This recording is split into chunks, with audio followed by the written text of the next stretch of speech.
What's up YouTube? Una here to bring another video, and today I woke up to this message from Crypto saying do each tier once for rewards. So I looked on Reddit and boy are people upset because apparently what's happening is this new event, this Ghosts of Dathomir. When you look at it, there are two battles, okay? And the problem is that they're shared across this. So typically people go into this looking either for maximum rewards, they might do the bonus beer twice, or they think they can't do the bonus tier, so they only do tier 1, and that's a mistake because then they are missing being able to do the first time rewards. So this is just a PSA to make sure that you guys know that you want to do each tier once at least to unlock both of the characters. Now I did this event already on my alt, and I used resistance, but let's do something different here. Let's use Phoenix, because I'm not saying they're, by no means am I saying they're a counter to, it'd be easier if I just go to my TB teams here. I'm by no means saying they're a counter, but I think they're an interesting option against the Night Sisters because of all the healing. Could they potentially get rid of some of the status effects pretty quickly? I don't know. It's just something I've wanted to test, and I don't think Gear 8 and an event is really the true test of it. But I've just always thought that that might be an interesting thing to try, even if it's Phoenix with a healer. I don't know. But look at all this offense down you guys are getting. Sit on it. So I'm gonna bring up another really interesting fact. So did you guys know that the Night Sisters did not actually start with the Clone Wars? I get that all the time, that people talk about the Clone Wars, the Clone Wars, and it's true for canon, right? Clone Wars is now the only canon source of, origin source, at least of canon. Night Sisters that I'm aware of. I don't know everything Star Wars, guys. I'm not one of, I love Star Wars, but I'm not one of those YouTube channels that specializes in everything Star Wars. But there was some canon, or Legends material that was canon that is now not.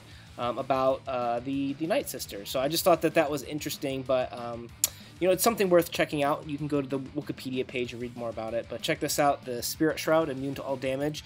So if you did watch Rebels, you'll know about this. There's a couple episodes in season 3 even with the altar possessing, I think it was Kanan or something like that.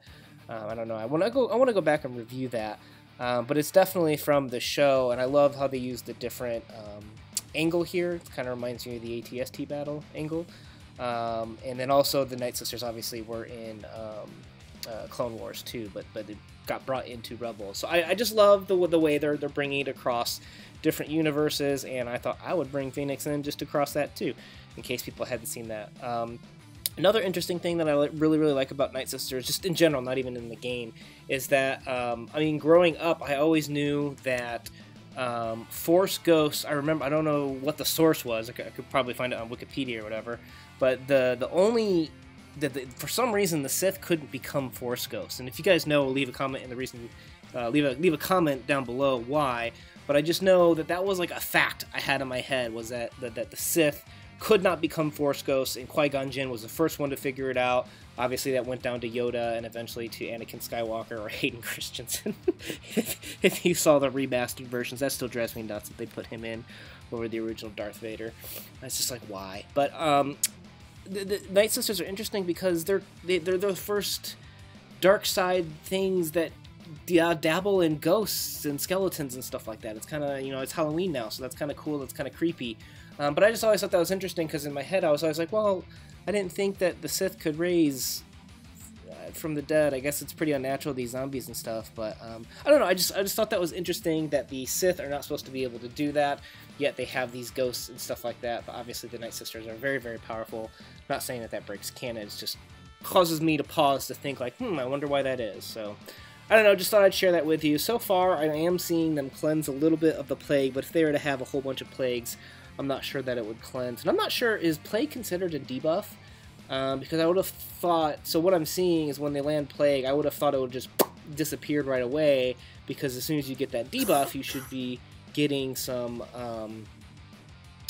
health bonuses and stuff like that, and I'm not seeing that. So either it's the order of applications that they're applied, or maybe the plague's not considered a debuff, but I don't know. It doesn't look like the Phoenix would be able to heal fast enough if they had to have multiple plagues stacked on them, but I don't know. I'd still like to try it because I just want Phoenix to work. I do. Mine are at Gear 8, except Hera's 9 and Ezra's 10, and I do need to bring them up because I want that consistent 6 out of 6 on light side territory battles. So I would love for them to work better. But another reason why I tell people, they're like, should I invest in Phoenix? And I say, you know, for territory battles, get them up. But the problem I have is that they're going to be a dead faction, I think, because Season 4 is coming out now, and then that's it. There's not going to be anything more after this. Disney's already said they're canceling it. So there you go. There goes Kanan's plague getting cleared. So since they're a dead faction, they're not going to get many new characters. That there's not really much room to grow like there is with the Empire or with Rebels. So work on them for TB, but I don't know how much further I'd go with that. So there's my first clear on this account. Like I said, I just did it on my alt account with Gear 8 Resistance. Woohoo! Zetas, Omegas, thank you so much. So now you will see that, unfortunately, I could run the same tier again and then miss out on the first time rewards. I know sometimes that's kind of like a natural thing to do, but just wanted to call it out. And with that, I will sign out. I hope this video got to you before you ran the lower tier once.